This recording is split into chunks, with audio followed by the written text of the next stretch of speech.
right is counterbalanced with a fundamental duty.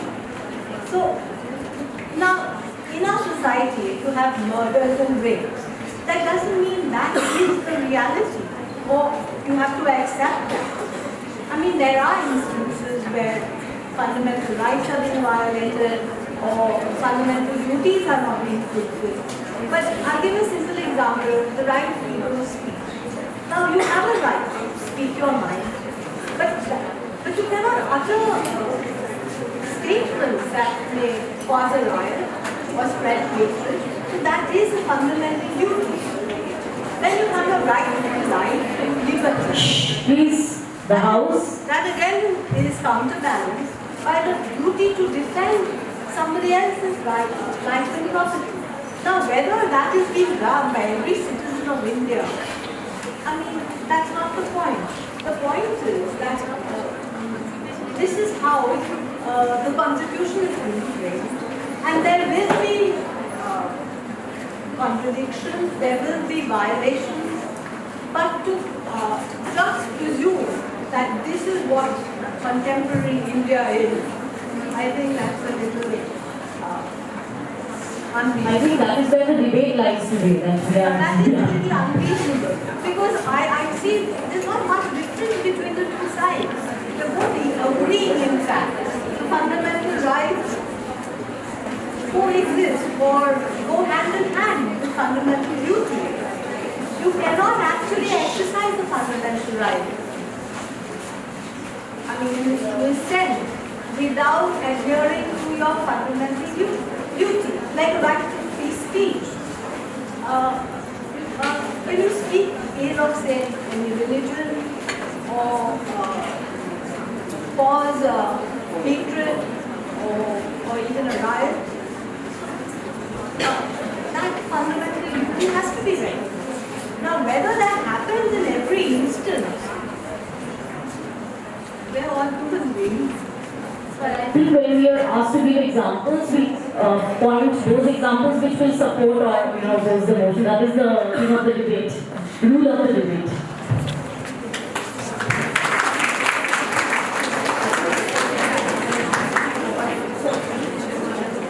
So do we have the results? Why?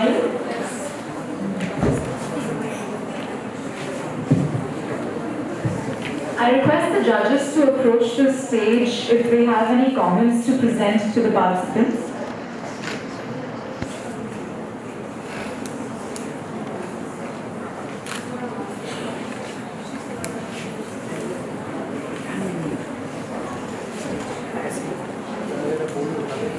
Good afternoon, everyone. I apologize because I don't think it really is very becoming of a judge to comment on a debate of this nature, and I congratulate both the teams for very articulately expressing their views and opinions. And probably the debate, the purview of the debate is much more than what we heard today, and it will carry forward and carry outside the hall. One point that I would like to make, and this is something that I would like to draw the attention, especially of the participants, that the motion said fundamental rights have taken over, have taken precedence over fundamental duties in contemporary India. And I really think that none of the participants looked at that last phrase, contemporary India. So is it that something was different earlier and things have changed? The historical consciousness should have been brought into the discussion, but maybe they will learn as they grow. Thank you so much, and it was a very, very exciting day. Thank you, ma'am, for your valuable comments.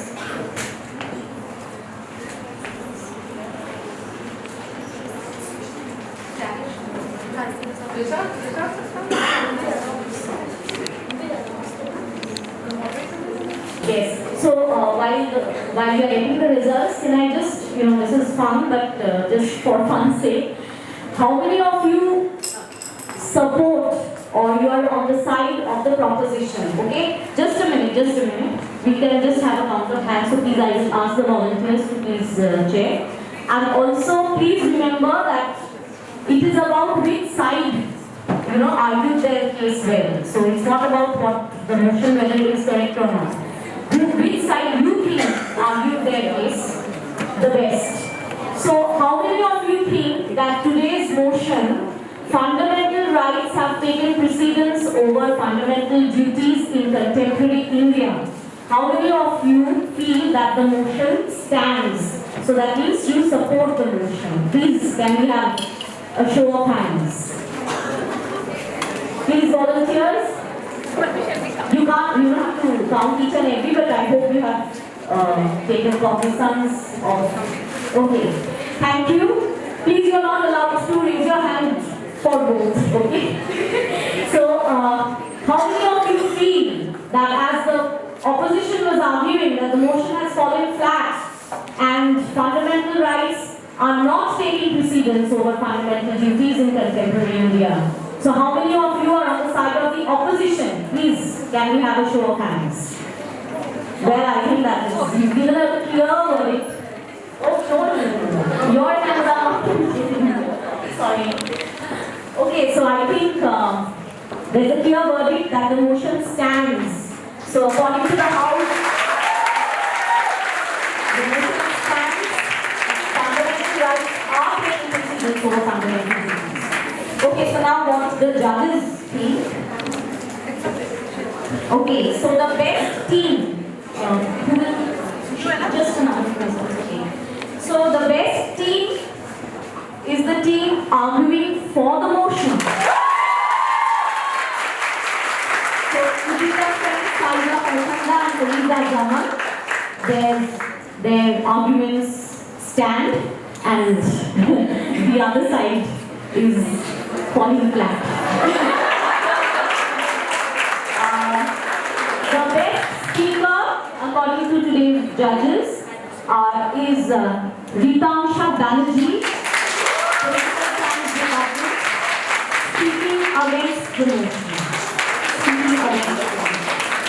Thank you, participants, thank you, judges, and thank you for being such a lively audience.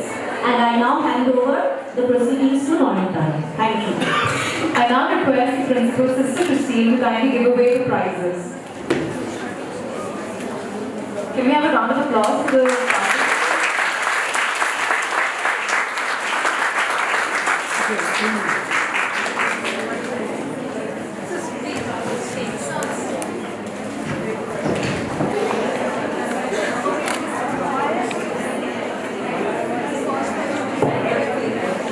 First prize goes to the proposition team.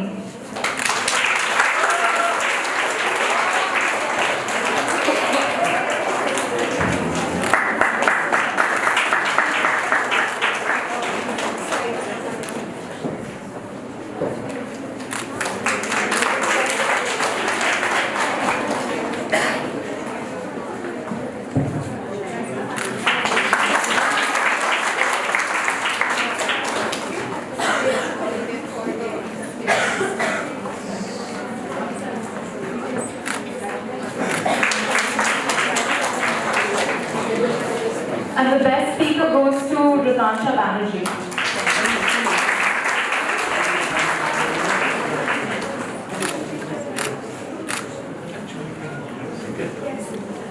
The opposition team will also be receiving prizes.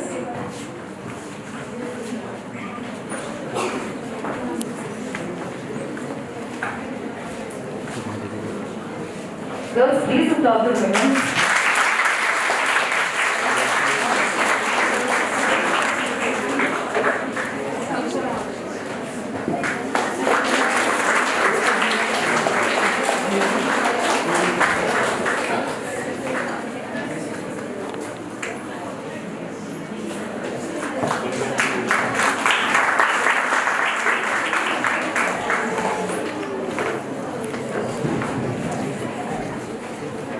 Best speaker, Ritansha Banerjee.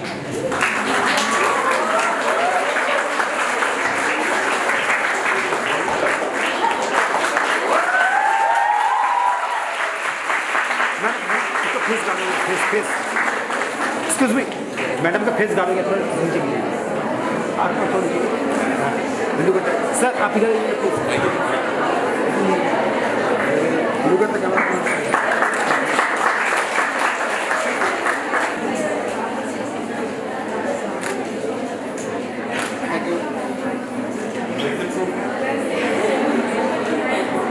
We thank all the participants today for their performance. We thank the bell keepers, Anaksha and Sakshi, and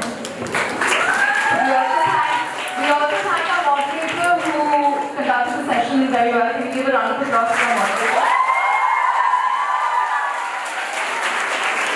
I request all the participants to go down to the left side and sign. Thank you. Head of the department, Mrs. Amrita Gamapadhyay, to address the audience.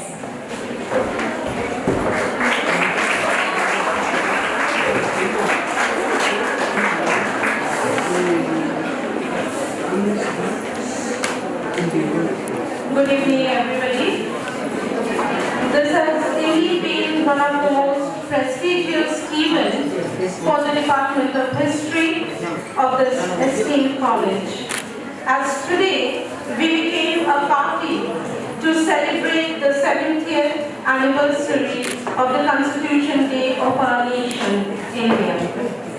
It was not that this day was celebrated through mere high-sounding speeches, which all of us tend to forget the moment we have heard them. Rather, it was observed through a very pertinent issue of debate, an issue which all of us, especially the future generations of our nation, will have to bear in their minds very clearly.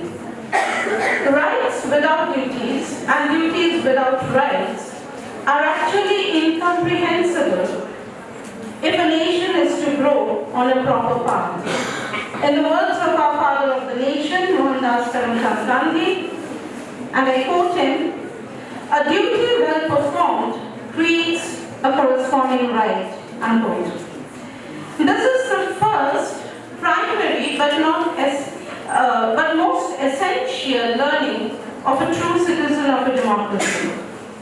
In this context, I would like to take this opportunity on behalf of my department to express my deepest gratitude to the Raja Rammohun Royal Library Foundation and the Ministry of Culture, Government of India for enabling us to organize this program to commemorate the 70th Constitution Day. We are deeply honored by the presence of Sri Kanjan Gupta, Chairman, and Professor Vinay Kumar Srivastav, Director General, Raja Rammohun Royal Library Foundation, who took time out of their busy schedules to attend this program. I also thank all the other esteemed officials of RRRLF, whose presence have encouraged and motivated our students very much. I take this opportunity further to sincerely thank our respected principal, Sister Christine Coutinho, for always encouraging and supporting us in such endeavors which enrich the department and the college.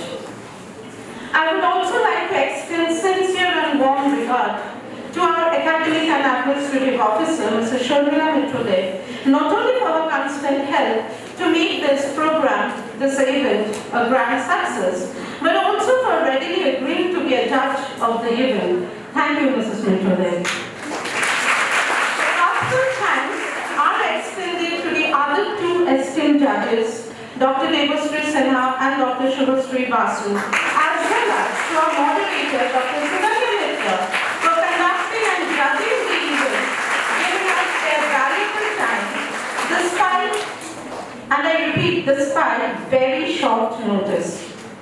I express my thanks to all the bright, intelligent young minds, the participants, who have shed light on diverse aspects of the topic and the debate with their incisive and forceful arguments.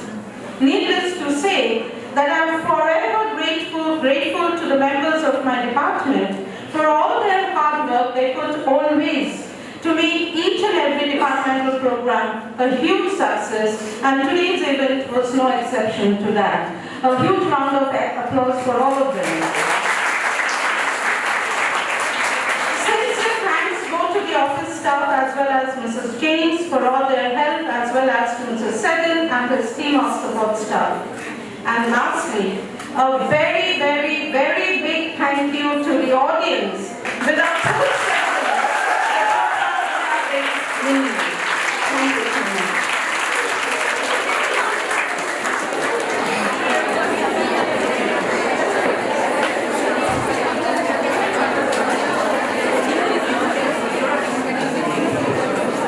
I request the chairman of the Raja Ram Mohan Roy Library Foundation to give the vote of thanks.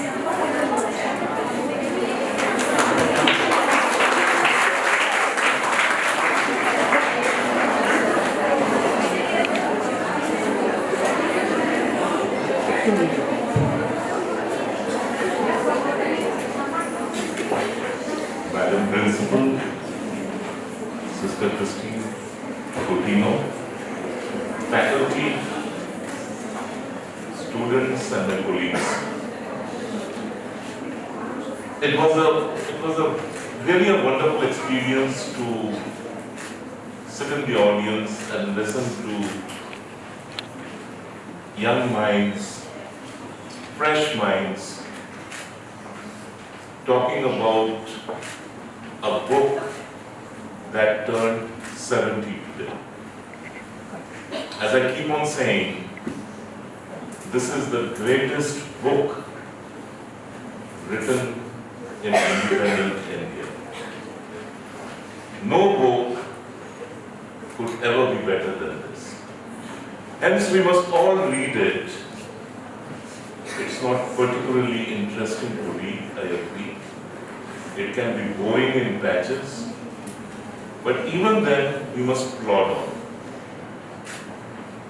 And as the principal mentioned in her comments earlier, that this year is a great year to take time off every day. Just read 4-5 pages. Believe me, it will restore your faith in this great republic of ours.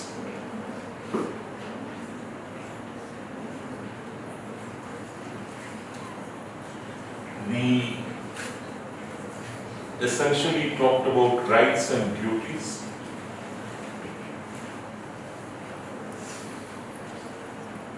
Problem is that we are all conscious of our rights, but we are reluctant to acknowledge our duties. Our duties are not to any government, any individual or any institution. Our duties are to our country, our nation. And if we do not inculcate a strong sense of duty, then the nation cannot progress, the nation cannot change. And this is where I would like to bring in this gentleman over here. He was known as Raja Ram Mohan Roy. And he was the harbinger of what we now know or call as the Bengal Renaissance. He could have spent his lifetime as an indolent Raja, as most Rajas of that time would prefer to do. Instead, he took on duties, and they were not even codified those days. He took on duties, and the primary duty which he took on was that of emancipation, of education, and his logic was very clear: education empowers, and empowerment emancipates. And his focus was on women's empowerment, emancipation of women in his time, which was a very difficult job. And subsequently, we had a whole host of leading lights of Bengal. We had Ishwar Chandra Vidyasagar, we had Nirosio, we had Tagore, we had many others, and they made their contribution.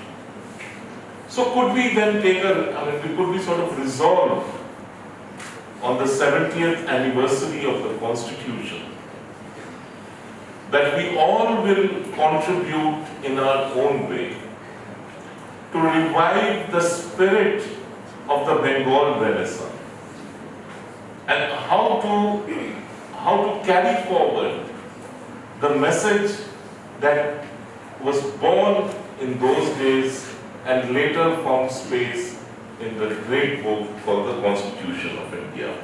Now I'll just make 2 points and then we can end for the day.